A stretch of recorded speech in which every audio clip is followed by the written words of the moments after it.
నమస్తే India. So ముఖ్యంగా భారత పౌరులకి, చదువుకున్న మేధావులకి, నా మిత్రులకి, బంధువులకి, ప్రతి ఒక్కరికి, అక్క, చెల్లె, తమ్మి, అన్న అందరికి, ప్రతి ఒక్కరికి పేరు పేరున నా నమస్కారాలు. నా ఒక రిక్వెస్ట్ ఏంటంటే, ఇప్పుడు జరగబోయే జనరల్ ఎలక్షన్ 2024, సో గుర్తుందిగా డేట్ అందరికి 13/5/2024. సో ఆ రోజు మన ఓటుతో మనం డిమాండ్ చేయబోతున్నాం. సో ఇవన్నీ జరగాలంటే ఇక్కడ చాలా, నా దృష్టిలో దేశద్రోహి ఎవరో తెలుసా? సో ముఖ్యంగా దేశద్రోహి ఓటును అమ్ముకోవడం, ఓటు వేయకపోవడం, ఓటును డిమాండ్ చేయకపోవడం. సో ఇవన్నీ పరిగణలోకి తీసుకునే నేను మాట్లాడుతున్నాను.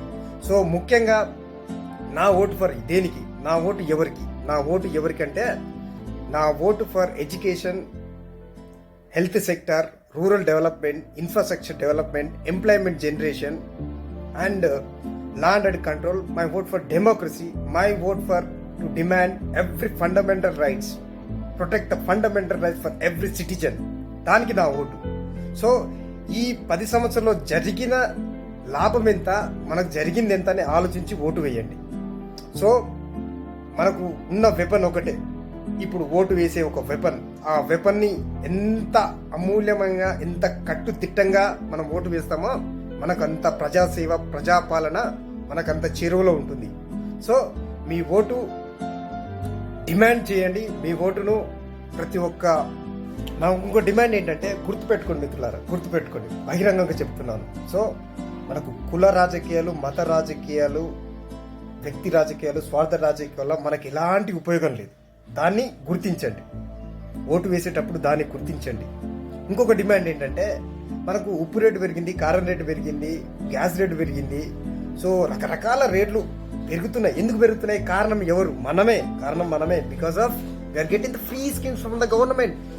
ఫ్రీ స్కీమ్స్ రావడం వల్ల, మన బడ్జెట్ పెరగడం వల్ల దానికి మనమే బాధ్యులం. సో మనకు కావాల్సింది ఫ్రీ స్కీమ్స్ కాదు, స్కిల్ స్కీమ్స్. సో ఆ స్కిల్ స్కీమ్స్ ఏవైతున్నాయో దానికోసం డిమాండ్ చేద్దాం.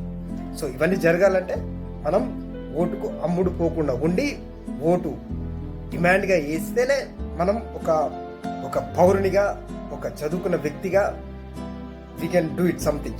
ఇంకొక పాయింట్ చెప్తాను మిత్రులారా, బికాస్ ఆఫ్ ఏంటంటే, నేను రియల్గా, ఎందుకంటే ఇప్పుడు ఎవ్రీడే ఇప్పుడు దాదాపు ఓటుకి 500, 1000 రూపాయలు, 2000, 3000 పంచుతుంటారు. సో దాన్ని తీసుకోవడం వల్ల ఎంత అనర్థాలు జరుగుతున్నాయి తెలుసా? సో దానివల్ల ఏంటంటే, ఒక పూట బిర్యానీకో, బీరుకో, మందుకో, ఒక పూటకు కడుపు గడుపుకొని 5 సంవత్సరాలు కట్టు బానిసలుగా నువ్వు బతుకుతున్నావే. సో ఏంది నీ డిమాండ్? ఓటు అడిగావా? రోడ్లు బాగున్నాయని అడిగావా? సో ఇవన్నీ అడగాలంటే నువ్వు ఆల్రెడీ అమ్ముడుపోయావు boss. There is no option to ask anything to government. So ఇవన్నీ కావాలంటే we need to demand as educated. So we need to demand. So జై జవాన్, జై కిసాన్, बोलो भारत माता की जय. जय हिंद.